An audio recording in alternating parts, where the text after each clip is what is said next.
आजकल एक बात की बड़ी चर्चा है कि क्या हमारी पृथ्वी के पास अब एक नहीं बल्कि दो चांद हैं।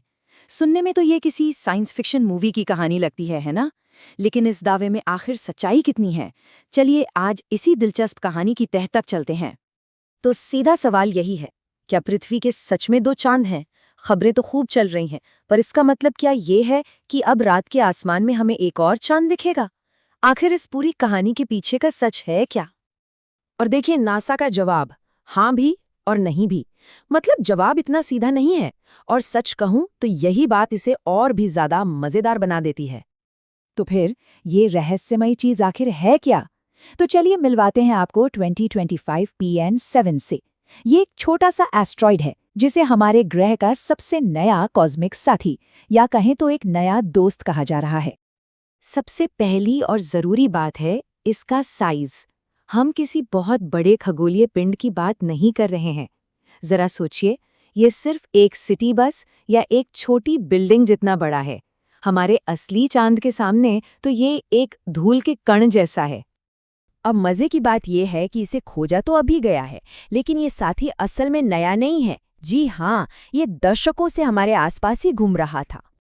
इसकी यात्रा की कहानी भी बड़ी दिलचस्प है। माना जा रहा है कि ये 1960 के दशक से ही हमारे साथ एक साइलेंट ट्रैवलर की तरह सफ़र कर रहा है, और कुछ दशकों बाद यानी 2083 के आसपास ये अपना रास्ता बदल के हमसे दूर चला जाएगा। मतलब साफ है, ये बस एक टेम्पररी मेहमान है। तो अब आते हैं सबसे जरूरी सवाल पर। अगर ये असली चांद नहीं है तो फिर ये क्वासी मून आखिर चीज क्या है? ये शब्द सुनने में थोड़ा अजीब लगता है ना? तो देखिए, यही है सबसे बड़ा फर्क। एक क्वासीमून हमारी पृथ्वी का चक्कर नहीं लगाता, नहीं, वो भी हमारी ही तरह सूरज का चक्कर लगाता है। बस उसका रास्ता, उसका ऑर्बिट पृथ्वी से इतना मिलता जुलता है कि देखने में ऐसा लगता है जैसे वो हमारे साथ साथ चल रहा हो या हमारा पीछा कर रहा हो। इसे समझने का एक और बढ़िया तरीका है।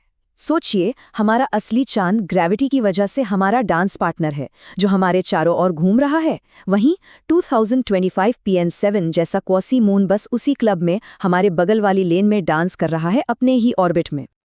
या फिर इसे ऐसे भी सोच सकते हैं कि ये एक कॉस्मिक पड़ोसी है जो उसी ट्रैक पर जॉगिंग कर रहा है जिस पर हम हैं, बस कुछ कदम आगे पीछे। वो हमसे बंधा हुआ नहीं है, बस साथ साथ चल रहा है। चलिए अब इस फर्क को और साफ साफ समझने के लिए हमारे असली चांद और इस नए साथी की एक आमने सामने की तुलना करते हैं। अब जरा इन आंकड़ों पर नजर डालिए। फर्क जमीन आसमान का है।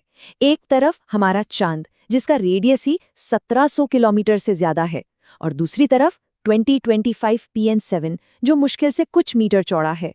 और दूरी तो देखिए, ये हमसे हमारे चांद के मुकाबले कई गुना ज्यादा दूर है। और यही वजह है, मतलब इसके छोटे साइज और ज्यादा दूरी के कारण इसका हमारी पृथ्वी पर कोई असर नहीं होता, ना हमारे समुद्र के ज्वार भाटे पर, ना ही ग्रेविटी पर, जरा भी नहीं। तो अब सवाल ये उठता है कि अच्छा ठीक है, ये छोटा है, दूर है और इसका कोई असर भी नहीं होता, तो फिर वैज्ञानिक इसे लेकर इतने एक्साइटेड क्यों हैं? आखिर ये इतना जरूरी क्यों है? तो चलिए समझते हैं कि आखिर वैज्ञानिक इन क्वासीमून्स में इतनी दिलचस्पी लेते क्यों हैं, और ये रिसर्च के लिए इतने कीमती क्यों माने जाते हैं। असल में हर क्वासीमून हमारे सौर मंडल के अतीत में झांकने की एक खिड़की जैसा है। ये हमें एस्ट्रॉइड्स के मूवमेंट के बारे में सुराग देते हैं। इनसे हमारे आसपास घूमने वाली चीजों के ऑर्बिटल मॉडल को और बेहतर बनाने में मदद मिलती है। और तो और, ये भविष्य के स्पेस मिशंस के लिए एक बेहतरीन टारगेट हो सकते हैं जहां से सैंपल इकट्ठे किए जा सकें। मतलब ये एक तरह की नेचुरल स्पेस लैब है जो हमारे बहुत करीब है। और ये चीज इन्हें और भी खास बना देती है। अब तक पृथ्वी के पास सिर्फ 8 कन्फर्म्ड क्वाजीमून ही खोजे गए हैं, सिर्फ 8। मतलब इनमें से किसी एक को भी ढूंढना एक बहुत बड़ी बात है। और 2025 PN7 तो अब तक खोजा गया सबसे छोटा क्वासीमून है।